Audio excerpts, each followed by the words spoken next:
This is the Anker C1000 Gen 2. It's just been delivered. Let's get it unboxed. Let's have a look at it and check it out. It arrived well packaged in a couple of boxes and with some polystyrene enclosures as well around the device. The Anker Solix C1000 Gen 2 has a 49-minute ultra-fast recharge time.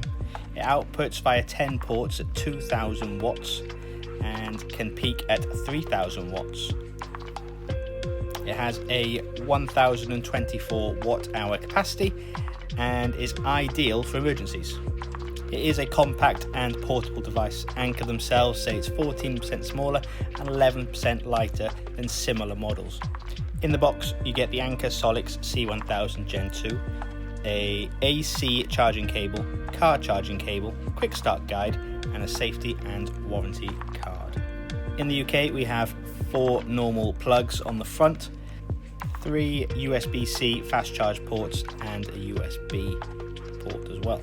When recharging from a normal plug, this thing will take 49 minutes to recharge to 100%. Using a solar powered panel, it'll take 1.8 hours. Charged by car import, it'll take 12.3 hours. An alternator charger in the car will take 1.8 hours.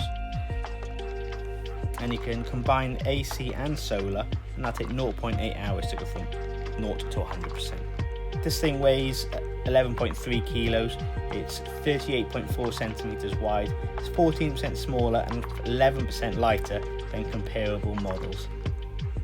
It'll charge your phone, they say, about 67 times. You can charge a car fridge 14 hours, charge a normal sized drone for about 12 times.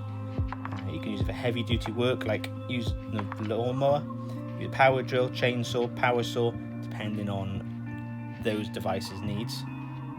Currently on the website, Anker are selling this at £499. I'm using it and I'll let you know how I get on with it.